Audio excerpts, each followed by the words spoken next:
last 24 hours. Powered by Yiddish24, provided to you by The Click. Good morning and a good night of Shabbos Kodesh. Today is Friday. It's Parshas Yisroi, Kabulas HaTorah, Yid Tes Shvat, Tuvshim Pai Vuv on Edge. Lots has been happening, as you can imagine. What I'm going to say next. Yes, the Shmisen, the talks in Oman between Iran and America, has gone sort of indirect. But before we go there, I just want to mention to you, my name is Gershy Schwarcz and I'm your host on Edge. Pleased to meet you. Time for you to think about your future, okay? One of the ways to do so is by buying real estate. And if you need the money to buy that portion of real estate of yours, you can call Wise Capital Group. The answer is always yes. Fast and direct approvals. Lending never made easier. Call them on 718-831-2168. Again, the number is 718-831-2168. Thank you for your sponsorship on Edge. Speaking of negotiating a good loan, the negotiations between Iran and America have kind of stopped moving forward, I would say. The Wall Street Journal just reported that the Iranian leaders refused the main American request, which we mentioned here yesterday. Tehran said they will not stop making nuclear fuel, enriched uranium, and they will not move their enriched uranium out of the country. Offshore, Steve Witkoff, Jared Kushner, and Admiral Brad Cooper are currently in Muscat in Oman. So, for the first time, Admiral Cooper is wearing his full military uniform at the location. This shows the Iranians that the American military is ready if the talks fail. The talks were so far indirect. This means that the Iranian leaders arrived first and said what they had to say to the Oman's foreign minister, Badr al-Busaidi, and left. Then the Americans arrived and they said what they had to say and then they left. Now they are up to round 2 of this, with the foreign minister going back and forth, delivering messages like piggy in the middle, as they say. So far, they are still negotiating on what to negotiate. Vice President J.D. Vance called the situation bizarre because Iran's top leader, Ali Khamenei, somebody told me yesterday in feedback, there's Khomeini, and Khomeini is the guy that's dead already. So Khamenei is the new guy. Anyway, who cares? Same thing. To me, it's the same thing agreeing. A terrorist is a terrorist. So Ali Khamenei is staying away from the meetings, obviously. The United States State Department is telling all Americans to leave Iran right now. So far, they have not agreed on the main issues, as you can imagine, right? What are the issues? Let's talk about them. First one, no nuclear. Given. Okay. Missiles. Their missile productions have to stop. So far, they're only going stronger and bigger, as we all know. Sites have been repaired, like Isfahan and Natanz have been repaired, fully restored, so doesn't look like anything major has been held back from the Iranian regime to do what they did. And a report came out, I don't know if it's true, that the killings have so far escalated. Well, last week a report came out to close to, I don't want to say this, but 90,000 people. I don't know if that's true. Maybe it's accumulation of, but it makes sense for the regime, and that's so sad if yes, 90,000 people dead. From what? For what? Just for doing what they're doing, just crying to restore peace and normalcy in a country. Haven't heard of that, haven't they? Have they, right? At the same time, the situation in the Strait of Hormuz is getting out of hand, dangerous. Iran's Revolutionary Guard is, well, busy. They sent 40 fast boats into the water today. This is the most important path for the ships in the world. Like I already mentioned a couple of times on Edge, the boats rushed into international waters just 14 miles, not miles, from the Iranian coast. Experts also saw high-flying drones circling above the boats. This happened a few days after the United States already shot down a drone, told Tehran to stop bothering the ships in the area. Military experts say these boats tried to surround the large warships, that the armada that Trump sent over there, right, and attack it from all sides to kind of distract or discombobulate them. Millions of barrels of oil pass through this narrow water every day. One wrong move could start a large conflict. The US Navy is watching closely, but so far they have not engaged. A bomb exploded inside a mosque on the edge of Pakistan's capital city today during Friday prayers. At least 31 people were killed in a blast. Another 169 people were hurt and taken to hospital. The bombing happened at a mosque in the city of Islamabad. Police are now checking to see if a suicide bomber caused the explosion. Let's fly over to Russia and see what's happening there. A top general in the Russian military is in critical condition after he was shot several times. Vladimir Alexeyev was attacked on Friday this morning in a stairwell of his apartment building in Moscow. Now, Alexeyev is a high-ranking leader in the Russian military spy agency. Reports say an unknown gunman shot him multiple times and then ran away. Police in Moscow are still searching for the shooter. Trump ends the nuclear treaty with Russia. President Trump confirmed he will not extend the last major nuclear arms treaty with Russia, known as New START, which expired yesterday. The president called the old deal badly negotiated and says he wants actually a new agreement that actually fixes the problem. This leaves the world's two biggest nuclear arsenals with no limits for the first time in decades. Talks in Abu Dhabi between Russia and Ukraine ended without a peace deal. But the two sides did agree to swap 157 prisoners each. While the captives are going home, the fighting is getting much worse. Russia launched a massive missile and drone attack on Ukraine's power grid just hours after the talks wrapped up. While Russia and Ukraine peace talks are happening in Abu Dhabi, the French government feels left out. President Macron sent his diplomat Emmanuel Bonnet to meet with the Kremlin officials on Tuesday. His message was simple. Europe must be part of any final deal to end this war. Macron admits that Russia shows no real sign of wanting peace right now, but he says they need to keep talking anyway. That's his opinion. 14 years after the horror in Benghazi, justice has touched down on American soil this morning at 3 a.m. Attorney General Pam Bondi announced today that his name is Zubair al-Bakush, a key suspect in the 2012 attacks, is finally in U.S. handcuffs today. He landed at Joint Base Andrews at 3 a.m. this morning. Bondi says this mission was personal for the new administration. She gave credit to FBI Director Kash Patel and senior advisor Dan Scavino, saying that we have never forgotten those heroes. From day one, Kash and Dan would sit in meetings and say, we're going to get him. We're going to get him. And they did. Al-Bakush is charged with the murder of Ambassador Chris Stevens and 3 other Americans.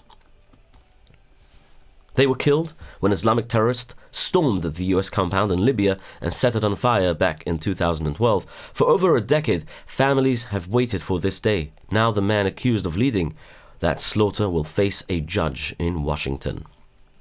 Trump launches Trump RX to lower drug prices. Yes, President Trump officially launched a new government website yesterday called TrumpRx.gov. You can go on there right now and check it out, promising to remove the middleman and lower prescription drug costs, like for Ozempic and also for fertility. The president says this platform lets patients buy medicine directly from manufacturers at the same low prices. Europe pays, you understand, with companies like Pfizer and Eli Lilly already signed on. The White House claims this will save American families a lot of money starting immediately. Well, thanks to Moshe Margaretten at Tzedek Association, who actually pushed for this bill to be signed and now is available. New York and New Jersey have filed a lawsuit against the Trump administration for blocking funding on the massive Hudson River Tunnel project. The states say that the delay puts thousands of commuters at risk, but the White House is not giving in, telling the states, see you in court. In other news, France seizes a massive cocaine shipment. The French Navy seized more than 4 tons of cocaine from a ship in the South Pacific today. It's one of the biggest drug seizures in French history, stopping a major supply line for the international cartels. Let's talk about Israel, shall we? A bus lost control and slammed directly into a building in Ramat Gan, injuring 10 people. The crash happened at a busy intersection on Bialik Street. Emergency crews found one young woman trapped underneath the bus with severe injuries. She was rushed to Ichilov Hospital in serious condition. 9 others were hurt, including a 60-year-old woman in moderate condition, while the rest suffered light injuries. Police detained the driver, who told officers he accidentally hit the gas instead of the brakes. The impact was so strong that city engineers are now checking if the building is in danger of collapsing. The group calling itself Freedom Flotilla Coalition announced today that it plans to launch another massive convoy of boats towards Gaza next month. The group says it will send around 100 vessels and more than 1,000 people from 100 different countries starting on March 29th. The organizers claim the boats will carry doctors, teachers, engineers, and construction crews to break the blockade and challenge Israel's control of the waters off the coast of Gaza. New international airport is coming to the Negev in Israel. The Israeli government officially announced today that it will build a new international airport in the Negev near Ziklag archaeological sites. The project is set to be approved by the cabinet this Sunday. The goal is to reduce the heavy traffic at Ben Gurion Airport and bring thousands of new jobs to the south. Interesting. You'll be able to fly to two separate locations in such a small place in the Middle East. A horrible car accident happened yesterday in Los Angeles. A car smashed into a busy grocery store, killing at least 3 people and injuring several others. The police are still investigating what caused the crash, but witnesses described total chaos as the vehicle smashed through the front entrance. Now, with that, I want to thank my sponsor for today, Protobyte. If you want to build yourself a system, an app, if you ever think of a software development for your business, you call Protobyte. And you can tie it into your website designing as well. 347-354-1237. You can look at the details below, over here. Sorry, a little too far. Right over here. That's 020-3535-6600. Or you can go onto proto-byte.com and find yourself a good deal if you mention on Edge. All right, now Arrive Express, the most reliable taxi service that I know in Rockland County, 845-622-1111 and KJ 845-254-1111. Now, Feedback Friday. Got a lot of messages, and I wanted to talk to you about this, about the messages. So for those of you who haven't yet, felt comfortable leaving messages to me to give me some feedback, I would appreciate it if you do. Don't keep it to yourself. Rather, share it with me. Okay, calling me on 845-671. 1775 and press 5. I always try to listen, and I will usually respond here on the show at the end, like I'm doing right now. Yesterday, somebody left me a message asking me if I could talk about the Hask project I made.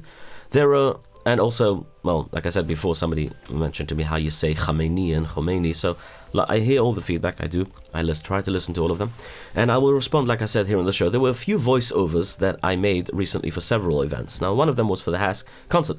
At Edgware Studios, we excel in creating ads that sell. We're essentially your salespeople, right? As well as presentations that I feel like that make you feel like you are there. If you know what I'm talking about. It's a voiceover, that introduces whoever's coming up on stage. If it's a doctor or a singer, or if it's like in this case, they introduced Elia Cohen, one of the hostages from Hamas, who was released, and Pivot hired me to introduce him, to make the introduction, which was designed with the intention to remind people that, it's not easy to hear the 5 minutes that I tell you the news about hostages trapped in those tunnels, in those terrible tunnels that were trapped and hidden and kept there for over 500 or more days. And for this hostage specifically, Mr. Elia Cohen, who was there on the stage on Hask, has shared his story. Shared his amazing story about how he screamed Shema Yisrael, and he'll never forget those words. But he, Baruch Hashem, came home safely, unlike the others who sadly didn't make it that day, and didn't make it throughout sitting in captivity, but he did. And it was just the thought itself was terrifying, but he actually experienced it. Anyway, it's Shabbos Kabbalah Torah, and now we are reminding ourselves that when the nations try to mock us, you are the chosen nation, your response should be loud and proud. Yes, tell them, you were given a chance, and we chose. So, Nasa v'nishma. We didn't just beat around the bush and say, what do you have to sell? No, we just accepted it. We said we'll do it before we even heard what.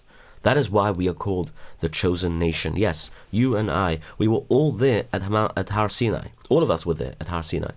And it's evidence from millions of people. So, it's not just one prophet saying he had a dream and then we have to follow that dream, unlike other nations, It's millions of people with the same story.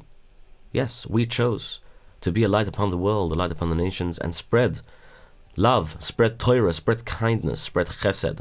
This is our mission in the world, just to spread connection, love, and obviously believe in the one above. Today, President Trump says that he wants to bring back one nation under God. That's what he wants to do. Isn't that beautiful?